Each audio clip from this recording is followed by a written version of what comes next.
of a young prince. Now, this prince was admired throughout the land. And his parents, the king and the queen, knew that he would one day be a great king. One day, a strange illness came over the prince. Now, he didn't have a fever. He didn't have a headache. He didn't have any body pain. In fact, nothing hurt at all.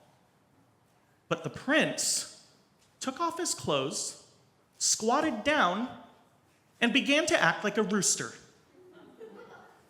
He squawked, and he flapped his little arms. It was a really crazy sight, I'll tell you. And he refused to sit at the dinner table. Really interesting. In fact, he only sat under the table. Now, the king and queen, they were really concerned, right? Wouldn't you be? Called all the best doctors in the land, all the best healers, and nothing worked.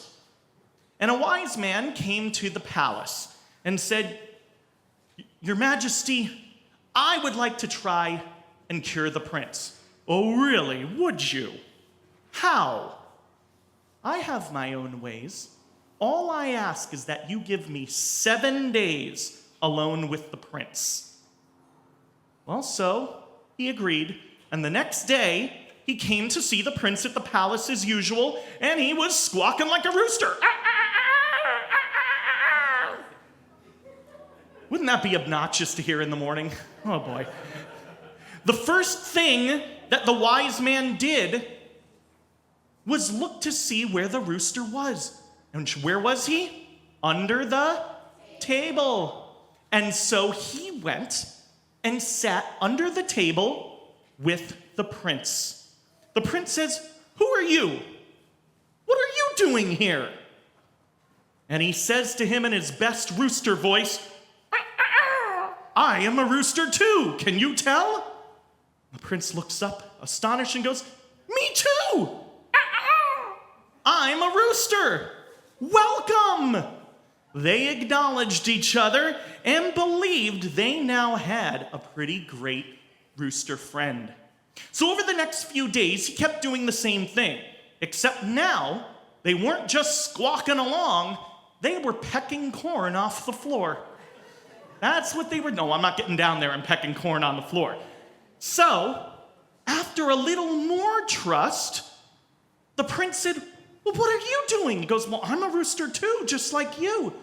I'm going to peck corn off the floor too." "Oh, well, that's wonderful. Come join me." And so they did that too.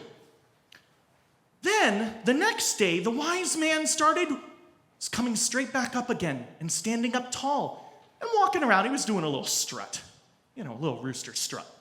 But he started walking around tall like a human, right?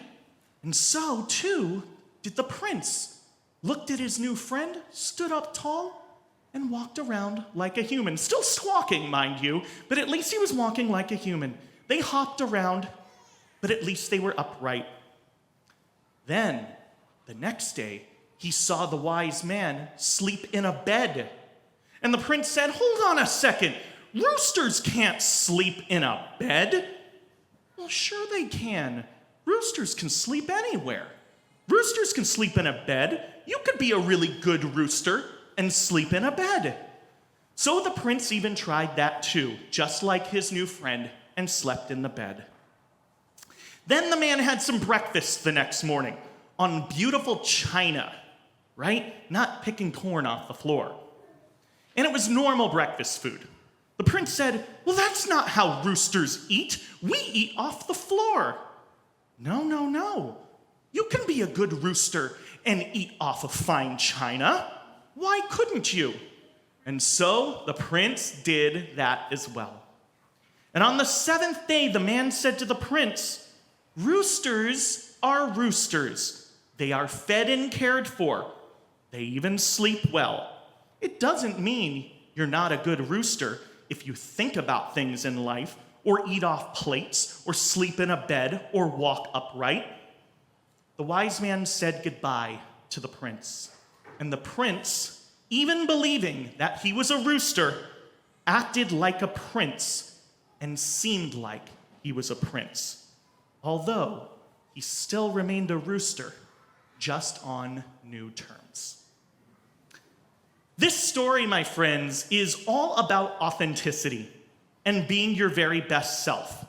Not only being who you want to be, but doing your best to understand someone else, right? Who are you talking to? Where are they coming from? You're putting yourself in somebody else's shoes. Now, we are celebrating, as we learned before, the holiday of Purim. And Purim's a little bit kind of like being yourself and being like yourself, like Esther standing up with courage to say that she's Jewish. But also, you're dressing up in various costumes, right?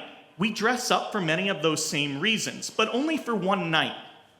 We dress up because we're supposed to disguise ourselves, just as the miracles of Purim did through natural events. But Purim, you see, is a little bit antithetical to authenticity because you're dressed up to be something you're not. And that's okay, because it's all in fun. That's what Purim's about.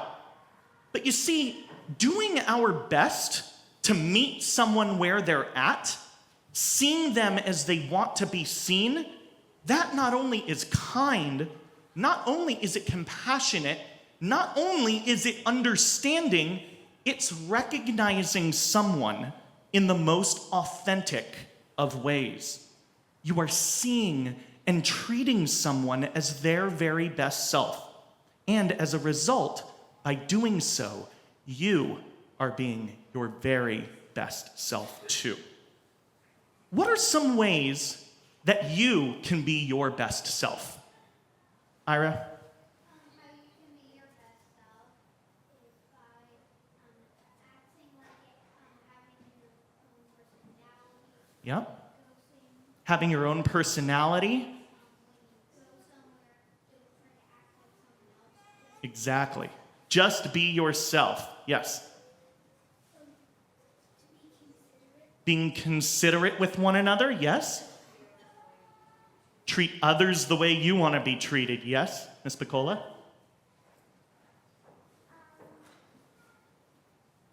Want me to come back to you? Yeah? Okay. Anybody over here? What's one way that you can be your very best self? Okay, yes, Chloe. Put others' needs before your own. That is so wise. Yes, Sawyer. Don't try to be like others. Try to be like your best self. The prince felt more comfortable when someone saw him through his lens, right? They saw him authentically. So on this Purim, let us have fun. Let us dress up. For one night only, let us eat as many Hamantashen as humanly possible. But also, remember to be kind. Remember to be compassionate. Remember to be open-minded, and remember to be genuine to others and also ourselves, to be the real, authentic selves we deserve to be. Amen. Amen.